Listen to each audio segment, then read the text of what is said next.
नमस्कार, capital TV देख रहे हैं आप। मैं हूं आपके साथ पूजा। दिल्ली विधानसभा चुनाव के नतीजे लगभग सामने आ चुके हैं और बीजेपी के खाते में 45 सीट जा चुकी है। ये आंकड़े बढ़ भी सकते हैं क्योंकि वोटों की गिनती अभी भी जारी है, लेकिन नतीजों ने अरविंद केजरीवाल को, आम आदमी पार्टी को बहुत बड़ा झटका दे दिया है और इस झटके को लेकर आम आदमी पार्टी में सन्नाटा पसरा हुआ है। आम आदमी पार्टी के वो नेता जो हर दिन थोड़ी थोड़ी देर में मीडिया के सामने आते थे, प्रेस कॉन्फ्रेंस लगातार की जाती थी, सोशल मीडिया की तरफ से बैक टू बैक ट्वीट्स किए जाते थे, लेकिन आज वही आम आदमी पार्टी के दफ्तर में ताला लगा हुआ नजर आ रहा है। केजरीवाल गायब है, मनीष सिसोदिया कहां है, किसी को कोई खोज खबर नहीं है। आतिशी मार्लेना भी छुपी हुई है। संजय सिंह को लेकर खबर तो सामने आई थी कि संजय सिंह केजरीवाल से मुलाकात करने के लिए पहुंचे हैं, लेकिन वहां पे क्या हुआ इसकी कोई जानकारी नहीं है। कुल मिलाकर आम आदमी पार्टी के नेता गायब नजर आ रहे हैं। सन्नाटा पसरा हुआ है, अंडरग्राउंड हो चुकी है पूरी की पूरी आम आदमी पार्टी। आपको आम आदमी पार्टी से जुड़ी तमाम अपडेट बताएंगे। दिल्ली में आखिर आम आदमी पार्टी के बीच में क्या चल रहा है, तमाम अपडेट के साथ मेरे साथ जुड़े हुए हैं कैपिटल टीवी के editor in chief doctor Manish Kumar, executive editor Rajiv ji और हमारे साथ हमारे सहयोगी दीप सिंह परिहार। सर, कहां गए केजरीवाल? थोड़े थोड़े देर में मीडिया में आते थे, हर जगह से गायब है। देखिए, दिल्ली से गायब हो गए केजरीवाल। भाग गए क्या? भाग गए। और मुझे एक पत्रकार ने बताया जी, जो आम आदमी पार्टी को कवर करता है, टेलीविजन रिपोर्टर, कि कल शाम तक आम आदमी पार्टी के दफ्तर में स्टेज बनाया जा रहा था। बाकायदा स्टेज बनाया गया था कि वो रिजल्ट के बाद वहां पे केजरीवाल आएंगे, भाषण देंगे, और अभी वहां पे कोई नजर नहीं आ रहा। सन्नाटा छाया हुआ है आम आदमी पार्टी के दफ्तर में। गायब ऐसे हुए हैं केजरीवाल कि कम से कम सामने आकर के एक ट्वीट किया होता, कम से कम आकर के, भाई फिर भी आप 25 सीटों पे आगे चल रहे हो, कम से कम दिल्ली की जनता को धन्यवाद देते। जी, जी। लेकिन दिक्कत क्या है कि आप न सिर्फ चुनाव हार रहे हो, आपने अपना चेहरा भी लूज कर दिया। हाँ। You lost your face। क्योंकि अभी कुछ देर पहले रोते रोते बेहाल अवस्था में अन्ना हजारे जी का बयान आया। अन्ना हजारे कह रहे कि देखो, हमने मना किया था कि ये शराब का धंधा मत करना, ये शराब का काम इसने किया, हमने मना किया, लेकिन फिर भी ये पैसे के चक्कर में शराब की दुकान खोलने लग गया। तो ये तो होना ही था जी। इसके अपने सारे लोग। और मैं आपको बता दूं, आम आदमी पार्टी के अंदर जिस तरह की खुशियां बीजेपी के अंदर है, उससे कहीं ज्यादा आम आदमी पार्टी के लोग खुश हो रहे हैं कि अच्छा हुआ केजरीवाल हार गया। जी, जी। जिस तरह की बेइज्जती, जिस तरीके, आप देखिए, जितने भी आम आदमी पार्टी की स्थापना में जो बड़े बड़े लोग लगे हुए थे, आप देखिए आज उनको लग रहा होगा कि आज उनके कलेजे को ठंडक मिली है। चाहे वो कुमार विश्वास हो जी, चाहे वो आशुतोष हो, चाहे वो आशीष खेतान हो, चाहे वो आनंद कुमार हो, चाहे वो योगेंद्र यादव हो, चाहे वो प्रशांत भूषण हो। प्रशांत भूषण के पिताजी तो स्वर्ग सिधार गए, लेकिन जो तमाम लोग जिन्होंने अरविंद केजरीवाल को क्रिएट किया, आज वही खुशियां मना रहे होंगे और पार्टी के अंदर भी लोग खुशियां मना रहे होंगे। क्योंकि देखिए, दिक्कत क्या है, लोगों को यह बात समझ में नहीं आती। अरविंद केजरीवाल की जो आम आदमी पार्टी है, इट इज नॉट अ कार्डर बेस्ड पार्टी। पैसे देकर के ये वेतन भोगी कार्यकर्ताओं पे चलने वाली पार्टी है। पैसे नहीं होंगे, पावर नहीं होगा, सारे लोग इसको छोड़ के चले जाएंगे। इसलिए चुनाव हारने से न सिर्फ ये दिल्ली से गायब हो रहे हैं, ये हिंदुस्तान की राजनीति में भी एक साइड प्लेयर बन जाएगा। बिल्कुल। और चालाक तो वो नेता थे कि चुनाव से पहले ही केजरीवाल का साथ छोड़ दिया था, बीजेपी में आ गए थे। और स्थिति ऐसी भी बन गई है सर कि अब नतीजों की जैसी फाइनल घोषणा हो जाएगी, कई विधायक, कई नेता भी केजरीवाल का साथ छोड़ देंगे। देखिए, केजरीवाल के लिए तो एक उड़न खटोला चलने वाला है। पंजाब से उड़न खटोला चल दिया है। केजरीवाल फोन कर रहे हैं कि देखो भाई, अभी कुछ दिन तक हमें शांति चाहिए। ये विपस्सना में जाते हैं, कुछ कुछ समय के बाद ये विपस्सना सेंटर में चले जाते हैं कि शांति चाहिए। और इस बार घोर शांति चाहिए अरविंद केजरीवाल को, क्योंकि शोरगुल में जो भी सवाल केजरीवाल से पूछा जाएगा उसका जवाब पूरी आम आदमी पार्टी एक ही राग के साथ देगी कि ये भारतीय जनता पार्टी, चुनाव आयोग, इन लोगों ने मिलजुल कर हमें हरवा दिया। तो इसलिए उसके लिए केजरीवाल बोले, सिसोदिया बोले, आतिशी बोले, सौरभ बोले, कोई भी बोले, एक ही बात बोलना है। तो अभी आम आदमी पार्टी में इस बात के लिए चिंता है कि केजरीवाल को कैसे बचाया जाए। ये दिल्ली में पकड़ कर रखेंगे या फिर ये उड़कर चला जाएगा, क्योंकि अभी कुछ समय तक इनको दिल्ली से बाहर जाने की पूरी प्लानिंग बन चुकी है। अब जो अरविंद केजरीवाल ने अब तक किया वो उसी का भुक्तभोगी है। 2013 में अरविंद केजरीवाल राजनीतिक पार्टी बनाया था, उससे पहले इसने पूरी चालाकी की थी। चालाकी यही थी कि इसने संगठन बनाया इंडिया अगेंस्ट करप्शन, और करप्शन के खिलाफ लड़ते लड़ते जिन लोगों ने इसके साथ विश्वास लिया और जिसके विश्वास पात्र ये बना, वो नीचे से ऊपर तक के कुछ लीडरशिप आए थे और कुछ कार्यकर्ता, कुछ युवा, इन लोगों ने इसका साथ इसलिए दिया कि ये भ्रष्टाचार खत्म करने के लिए दूसरी राजनीतिक पार्टियों की असलियत बताने के लिए एक संगठन खड़ा किया है। शुरू में तो इसने पॉलिटिकल पार्टी बनाई तो उन लोगों को भ्रमित करके अपना कार्यकर्ता बना लिया। 2013 में इसकी सीटें आई, सरकार बन गई कांग्रेस के सहयोग से। 15 में इसने उसी का इस्तेमाल किया और उसके बाद पैसे का इस्तेमाल किया।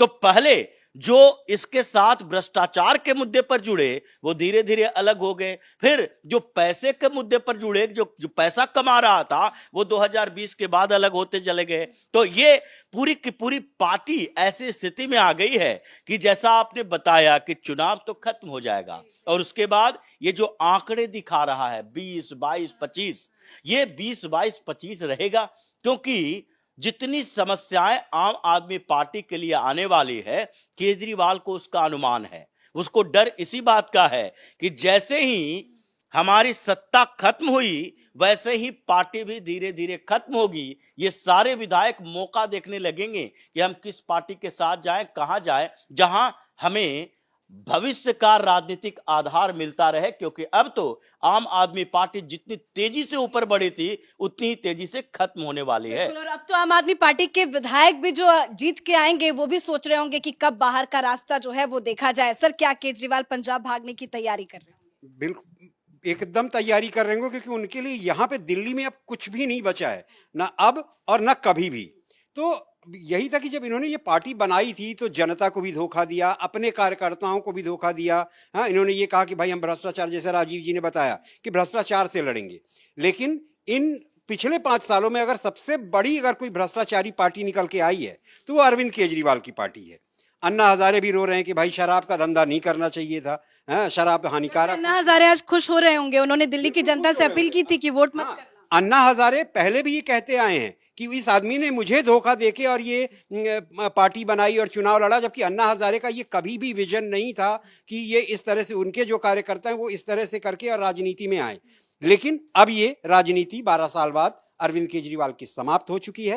अरविंद केजरीवाल समाप्त हो चुके हैं, अब इनका अगला ठिकाना तिहाड़ जेल ही होगा। बिल्कुल, एक तरफ तस्वीरें आ रही है बीजेपी दफ्तर की जहां पे जश्न मनाया जा रहा है, लेकिन मनीष सर, आम आदमी पार्टी के दफ्तर में कोई क्यों नहीं मिल रहा है? कई मीडिया वाले गए जानने के लिए, देखने के लिए कि भाई क्या चल रहा है, कोई भी वहां पे नहीं मौजूद है। देखिए, कोई, जैसा मैंने कहा कि ये संगठन कोई कैडर बेस्ड पार्टी नहीं है। ये लोग जीत, पावर, सत्ता के साथ जश्न मनाने वाले लोग हैं। इसलिए पार्टी कार्यालय के अंदर सन्नाटा पसरा हुआ है कि भाई अब हार गए, अब कौन क्या करना है। और मैं आपको बता दूं, जितने लोग जीत के आ रहे हैं उसमें तो 5, 6 साफ दिख रहे हैं कि जिनका बैकग्राउंड जो है वो विद्यार्थी परिषद का रहा है, संघ से जुड़े हुए लोग रहे हैं। ये लोग भी पलटी मारने की तैयारी में लग गए होंगे, क्योंकि ये जिस तरीके से गिरफ्तारी की तलवार लटक रही है, क्योंकि अभी सिर्फ ये चुनाव हार ही नहीं रहा, जिस तरह की गिरफ्तारी की तलवार लटक रही है, जिस तरह के और भी केसेस जो है वो एक के बाद एक फाइलें खुलेगी। तो मुझे लग रहा है कि ये हार की हताशा है कि जिस वजह से आम आदमी पार्टी न सिर्फ चुनाव हार रही है बल्कि साइकोलॉजिकली भी वो एक बहुत बुरी स्थिति में पहुंच गया। लेकिन बीजेपी भी कभी किसी राज्य में अगर चुनाव हारती है तो बाहर आती है, मीडिया के सामने बात करती है, हार स्वीकार करती है, कहती है कि ठीक है जनता का आदेश है। लेकिन केजरीवाल तो आ ही नहीं रहे, बाकी के नेताओं को भी तो मीडिया के सामने आना था, कुछ तो कहना था। अगर टीवी डिबेट्स की बात करें तो वहां पे भी इक्का दुक्का नेता ही पहुंच रहे हैं। देखिए, केजरीवाल स्टाइल ऑफ पॉलिटिक्स अलग है। यह अरविंद केजरीवाल हिंदुस्तान की राजनीति में सबसे बड़ा डिक्टेटर है। ये कोई भी राजनीतिक पार्टी का जो प्रमुख है, चाहे परिवारवादी पार्टी ही क्यों ना हो, वो सारे पार्टियों के प्रमुख से ये ज्यादा बदतमीज है अपने नेताओं के लिए। ये आम आदमी पार्टी के नेता बोलते हैं और जो इन्हें छोड़ कर जाता है वही इसकी पोल खोलता है। जैसे अभी स्वाति मालीवाल ये सब बातें बोलने लगी, क्योंकि शुरुआती दौर से अरविंद केजरीवाल के साथ है कि कैसे ये पार्टी की मीटिंग में गाली गलौज करता है, बदतमीजी करता है, फाड़ देगा, तोड़ देगा, ये जो भी आप अगर एप्लीकेशन देंगे तो उसे फाड़ के मुंह पर फेंक देगा। ये स्थितियां इनकी है। तो सर, स्वाति मालीवाल ने कहा था कि केजरीवाल जैसे दिखते हैं वैसे बिल्कुल भी नहीं है, बहुत ज्यादा उनके अंदर गुस्सा है, वो गाली गलौज भी करते हैं, खुद तो अपनी सीटें हार रहे हैं, अब क्या दूसरों पे चिल्ला पाएंगे? देखिए, ये अपनी जिम्मेदारी अपने ऊपर लेगा नहीं। अगर ये अपनी सीट भी हार रहा है तो क्या करेगा? ये मोहल्ले मोहल्ले में जो अपने एजेंट खड़ा करके रखा है और जिन लोगों को इसकी जिम्मेदारी दी गई थी, संजय सिंह क्या करेगा? संजय सिंह को ये नई दिल्ली सीट की जिम्मेदारी दी गई थी कि तुम हर रोज शाम को मीटिंग करो और मीटिंग करके बताओ कि किन क्षेत्रों में, नई दिल्ली के किस क्षेत्र में कितने लोग तुम्हारे साथ आज नए जुड़े हैं। तो ये अरविंद केजरीवाल उन लोगों को बोलेगा, क्योंकि आज तक इतनी सारी समस्याएं अरविंद केजरीवाल की पार्टी के साथ आई, क्या किसी के लिए उसने अपने आप को जिम्मेदार ठहराया? यहां तक कि शराब घोटाला इसके इशारे पर की गई, लेकिन जब बात आई कि घोटाला कैसे हुआ है तो इसने सीधे पल्ला झाड़ लिया कि नहीं, हम तो मुख्यमंत्री विदाउट पोर्टफोलियो हैं, मेरे पास कोई पोर्टफोलियो नहीं। अगर हम ही ये सारा ड्राफ्ट कर रहे थे तो डिप्टी सीएम हमारा मनीष सिसोदिया है, वो क्या कर रहा था? एक्साइज मिनिस्ट्री उसके पास है, तो सारा काम तो वही किया है, हम तो सिर्फ दस्तखत करने वाले हैं कैबिनेट की मीटिंग में। तो ये हमेशा से ये पॉलिटिक्स रही है, चाहे आप गोवा के चुनाव में देख लीजिए या गुजरात के चुनाव में देख लीजिए, या इससे पहले 2017 में जब पंजाब का चुनाव अरविंद केजरीवाल हारा था, लेकिन दूसरी सबसे बड़ी पार्टी बनकर उभरी थी आम आदमी पार्टी, और संभावना उस समय से लग रही थी कि अब सत्ता में आ जाएंगे। लेकिन उस मीटिंग में भी केजरीवाल ने इन्हीं 4-5 लोगों को, दुर्गेश पाठक था, संजय सिंह था, वी सोमनाथ भारती थे, सब लोगों को इस बात के लिए डांटा था कि हम सत्ता के लिए चुनाव लड़ते हैं, सरकार बनाने के लिए लड़ते हैं, विपक्ष में बैठने के लिए नहीं लड़ते। कितनी सीटें आई है उससे मतलब नहीं है, हमें मतलब है कि सरकार बननी चाहिए। और अब जब दिल्ली की बात है, जबकि दिल्ली की सरकार का मुखिया वही बनता, तो ऐसे में किसी नेता की हिम्मत नहीं केजरीवाल के इर्द गिर्द जाए। मतलब ऑफिस, दफ्तर, हर जगह सन्नाटा रहेगा और केजरीवाल मातम मना रहा होगा एक कमरे में बैठकर। बिल्कुल वही स्थिति लगभग नजर आ रही है। सर, कुछ दिन पहले अरविंद केजरीवाल ने एक ट्वीट किया था, उन्होंने कहा था कि हम 55 सीटें जीत रहे हैं और अगर दिल्ली की माताएं बहनें थोड़ा जोर लगाएगी तो ये आंकड़ा 60 तक भी पहुंच सकता है। हालांकि स्थिति ऐसी बनी है कि अभी 25 तो हर जगह नजर आ रहा है, पर यह आंकड़ा घट भी सकता है। अब क्या करेंगे केजरीवाल, किस पे हार का ठीकरा फोड़ेंगे? आपको याद होगा केजरीवाल जब से दिल्ली के मुख्यमंत्री बने थे, जैसा कि राजीव ने बताया कि वो कुछ भी जिम्मेदारी अपने ऊपर लेते ही नहीं है, कभी नहीं लेते हैं, तो वो ये जिम्मेदारी भी नहीं लेंगे। और झूठ बोलने में तो वो माहिर ही रहे हैं हमेशा। हैं, वो जो 55 सीटों की बात कर, उनको तब भी पता था कि दिल्ली उनके हाथ से जा रही है, लेकिन वो झूठ बोलने वाला जो उनकी जो कीड़ा है वो लगातार वो रहा ही है। तो अब जब आप ये पूछ रहे हैं कि अब वो करेंगे क्या, तो मैंने अभी पहले भी बताया था कि वो एक गाना है ना कि अब केजरीवाल क्या करेंगे, भजन करेंगे भजन करेंगे। तो अब केजरीवाल के हाथ में बस वही रह गया है कि बैठ के मंजीरा बजाएं, बाकी उनके हाथ से राजनीति तो अब गई। सिर्फ दिल्ली नहीं, कहीं पे भी अब केजरीवाल कहीं भी सक्सेसफुल नहीं होने वाले हैं, उनका यहाँ पे राजनीतिक करियर अब समाप्त है। बिल्कुल भजन करेंगे और हो सकता है कि विपासना के लिए भी निकल जाए, क्योंकि फिलहाल अरविंद केजरीवाल कहां है इसकी कोई खोज खबर नहीं है। आम आदमी पार्टी चुनाव दिल्ली में हार चुकी है, ये लगभग तय हो चुका है। फाइनल आंकड़ा कुछ ही देर में सामने आ जाएगा। लेकिन बीजेपी में जश्न का माहौल है, बीजेपी दफ्तर में लड्डू बांटे जा रहे हैं, बम पड़ाके फोड़े जा रहे हैं, लेकिन आम आदमी पार्टी के दफ्तर में ताला लगा हुआ है और तमाम आम आदमी पार्टी के बड़े बड़े नेता हर जगह से गायब है। ना ही वो मीडिया में कुछ कह रहे हैं, ना ही उनके सोशल मीडिया से से कोई प्रतिक्रिया या कोई बयान सामने आ रही है। इस बड़ी खबर में मेरे साथ फिलहाल इतना ही। कैमरा पर्सन रवि के साथ मैं पूजा। नमस्कार।